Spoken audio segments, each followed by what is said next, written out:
Bonjour à tous, nouvelle édition du 10 sur 10 pour faire le tour de l'actu de la sécurité globale. Et on démarre ce JT avec la sécurité privée et un nouveau président au GES.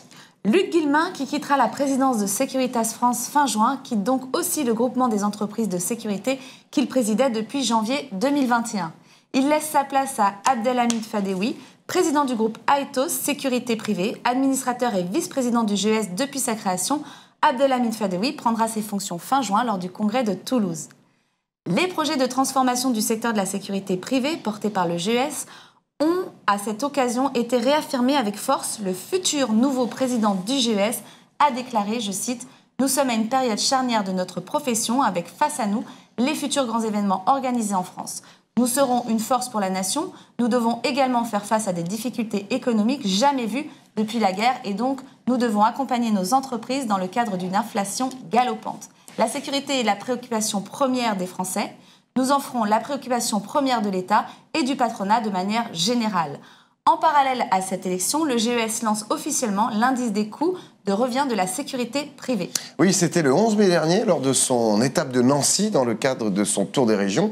Le GES a dévoilé l'indice des coûts de revient de la sécurité privée après 15 mois de phase expérimentale. À l'image de l'indice Syntec pour les sociétés de conseil, l'ISCP a vocation à devenir l'indice de référence pour suivre l'évolution des coûts de la sécurité privée et offrir aux professionnels du secteur un outil transparent pour l'actualisation de leur contrat de prestation de services.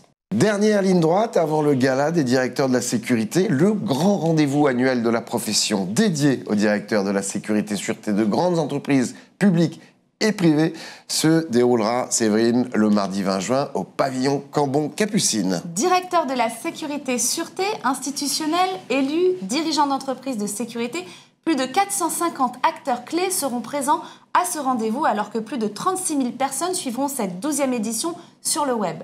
La table ronde sera sur le thème crise géopolitique, environnementale, énergétique.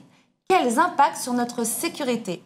Pour en parler, les invités seront Grégory Mounier, Head of Europol Innovation, Lab chez Europol, le général Didier Raymond, chef du département sécurité nucléaire au ministère de la Transition énergétique, Xavier Roche, directeur de la sûreté ferroviaire et vice-président de la plateforme sûreté de l'UIC à la SNCF, Hubert Védrine, ancien ministre des Affaires étrangères.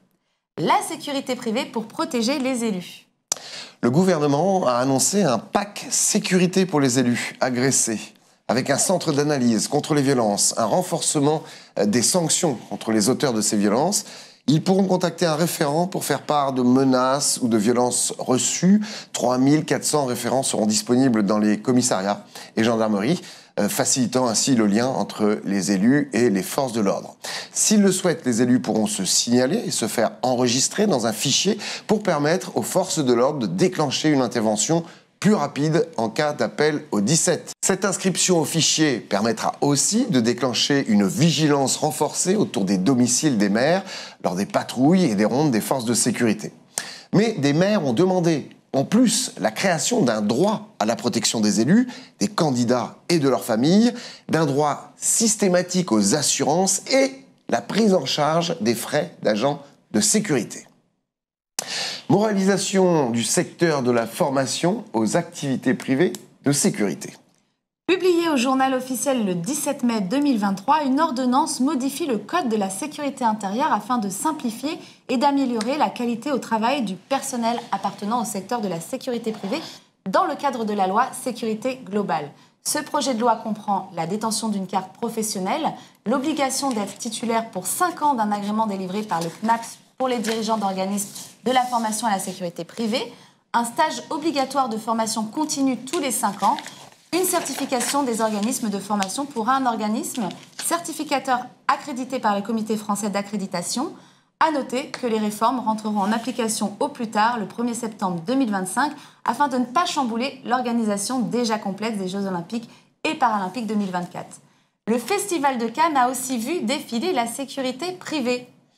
En renfort des 833 caméras déjà présentes sur la ville de Nice, la préfecture des Alpes-Maritimes avait publié un arrêté autorisant le survol de drones pendant toute la durée du festival pour permettre la captation, l'enregistrement et la transmission d'images au moyen de caméras installées sur des aéronefs. en raison du contexte social et des éventuelles mobilisations revendicatives. Pour accompagner les forces de la police nationale, 4 compagnies de CRS avaient été mobilisées, ainsi que 200 agents de police municipale de Cannes et des vedettes de la gendarmerie pour occuper l'espace maritime. 8 sociétés de sécurité privée étaient présentes pour encadrer et surveiller l'entrée et l'intérieur du palais des festivals, sans oublier la protection des nombreuses personnalités qui ont défilé sur le tapis rouge durant 11 jours. Au total, ce sont plus de 1000 acteurs de la sécurité qui étaient présents pour cette 76e édition. Page sécurité publique maintenant. De nombreux départs à la police et à la gendarmerie. La Cour des comptes a publié un rapport analyse de l'exécution budgétaire 2022. En avril dernier, le montant à la baisse de régime des forces de l'ordre françaises. En 2022, la police a connu 10 840 départs contre 9 248 en 2018, soit une hausse de 15%. De son côté, la gendarmerie enregistrait 15 078 départs contre 10 880 4 ans plus tôt, soit une augmentation de 38%. Les raisons des départs sont souvent liées à la lassitude et la fatigue, aux violences quotidiennes, aux hiérarchies déconnectées, aux procédures administratives et pénales trop complexes, ainsi qu'à une justice parfois trop laxiste. Nombre de ces policiers et gendarmes partants seraient séduits par la sécurité privée, jugée plus sérieuse, organisée et mieux rémunérée, ou vers les polices municipales qui bénéficient de meilleurs avantages, horaires, salaires négociables avec la mairie et une qualité de vie non négligeable. Emploi de drones pour le maintien de l'ordre, le Conseil d'État rejette la demande de suspension du décret du gouvernement. Oui, c'est une saisie par un particulier et une association, le juge des référés du Conseil d'État rejette la demande de suspension du décret pris pour l'application des dispositions du Code de la sécurité intérieure autorisant l'utilisation de drones équipés de caméras par les forces de l'ordre à des fins de prévention des atteintes à l'ordre public et de protection de la sécurité des personnes et des biens. Il juge qu'il n'existe pas de doute sérieux sur la légalité de ce décret, compte tenu des garanties que le cadre juridique défini par la loi et le décret offrent quant au respect des exigences de protection de la vie privée et des données personnelles issues du droit français et européen. À ce sujet, d'ailleurs, nous vous recommandons notre émission Au nom de la loi sur l'utilisation des drones dans les manifestations. Chiffre de la douane française en 2022 maintenant. Séverine, Bruno Le Maire a annoncé les résultats de l'action de la douane française l'an passé. 104 tonnes de stupéfiants ont été saisies contre 115 tonnes en 2021. 649 tonnes de tabac et cigarettes saisies contre 402 tonnes en 2021. En contrefaçon, 11,5 millions d'articles ont été saisis contre 9 millions l'an passé. 1135 armes ont été saisies contre 805, plus 41%. 35 constatations de biens culturels contre 36 en 2021, ayant permis la saisie de 37 882 biens. Pour les espèces menacées, 423 constatations en 2022 pour 371 en 2021, plus 14%. Enfin, 175 millions d'euros d'avoirs criminels ont été saisis ou identifiés contre 125 en 2021, une hausse de 40%, 4 fois plus qu'en 2020. Cybersécurité, la sécurité des JO 2024 testée en Espagne. Oui, pour éviter les pannes, les chronos qui se dérèglent ou encore un piratage massif de données, la sécurité des systèmes d'information des Jeux sera testée minutieusement dans un laboratoire près de Madrid. Ce laboratoire, connu sous le nom de Integration Testing Lab, appartient au groupe français Atos, leader international du numérique sécurisé et décarboné. Sur place, un pool d'experts internationaux de haut niveau en cybersécurité détectera toutes les failles potentielles qui pourront être exploitées durant les 2 semaines de jeu. Au total, plus de 13 000 ordinateurs, 4 000 bornes Wi-Fi et 150 logiciels seront à sécuriser durant cet événement planétaire.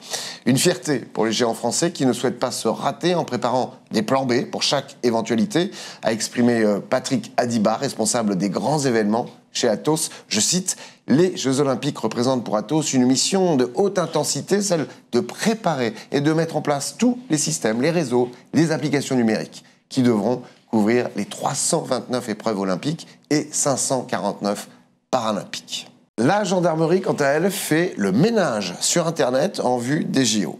Le général Marc Boger, commandant de la gendarmerie dans le cyberespace, interviewé sur BFM, a expliqué travailler sur les JO via une coopération internationale dans le cadre du programme Europol Impact Sport Event. 200 gendarmes sont missionnés pour détecter les arnaques et sites de vente de faux billets, alors que la vente de billets officiels a démarré voici plusieurs semaines. En 2 mois, pas moins de 44 sites illégaux de revente de billets ont été détectés. Rappelons qu'il n'y a qu'un seul site officiel pour acheter ces billets et c'est celui-ci. Sécurité civile maintenant. Une unité spécialisée des formations militaires de la sécurité civile composée de 40 sapeurs-sauveteurs français se sont déplacés en Italie, sinistrés par les inondations, entre autres pour des opérations de montage de pompes en coordination avec la protection civile italienne. La France a mis à disposition en Italie un module de pompage d'eau de grande capacité, une unité mobile qui peut traiter 5400 mètres cubes d'eau par heure. Évoquons, Séverine, maintenant les nominations du mois. Michael Lecoq est le nouveau directeur et chef de corps du service départemental d'incendie et de secours des pompiers de l'Aveyron depuis le 9 mai. Il succède au colonel Souiris qui était en poste depuis 2017. Le colonel Lecoq était auparavant directeur départemental adjoint des services d'incendie et de secours de l'Essonne de 2018 à 2020, puis directeur de la protection civile en Polynésie française entre 2020 et 2023. L'inspecteur général Jean-Cyril Raymond, qui exerçait depuis 2020 les fonctions de directeur départemental de la sécurité publique, a été promu directeur zonal de la police nationale à Bordeaux. Il a pris ses fonctions le 15 mai. Pour terminer, un reportage sidérant à voir absolument sur les pompiers. Oui, Séverine, si vous l'avez raté, cet incroyable documentaire qui s'appelle Mégafeu, un été au combat, est en replay sur France TV. 52 minutes pour revivre de l'intérieur les terribles feux de forêt de l'an dernier dans le sud-ouest, avec des images en immersion issues des SDIS, de la sécurité civile et de témoins. Des images qui font froid dans le dos, même s'il s'agit de feu, qui donnent un doc ahurissant tant l'intensité des feux était folle, avec des témoignages de pompiers, bien sûr, mais aussi d'élus, de propriétaires de camping et un patron de zoo qui a essayé d'évacuer un maximum d'animaux. Un documentaire qui met à l'honneur tous ces héros de pompiers et autres volontaires qui ont œuvré pour terrasser ces incendies et qui nous permet de rester vigilants alors qu'un nouvel été caniculaire approche. Voilà, merci à notre journaliste Baptiste Vinas à la préparation de ce JT. Merci à vous de nous avoir suivis. Toutes nos émissions et reportages seront à découvrir sur iNews Sécurité. Abonnez-vous gratuitement à notre newsletter sur le site pour recevoir l'info de la sécurité du lundi au vendredi. Et vos dossiers de presse, eh bien, ils sont à envoyer sur cette adresse. Rendez-vous le mois prochain pour un nouveau 10 sur 10. En attendant, prenez soin de vous. Ciao. Au revoir, Sylvain. Au revoir, Alexandre.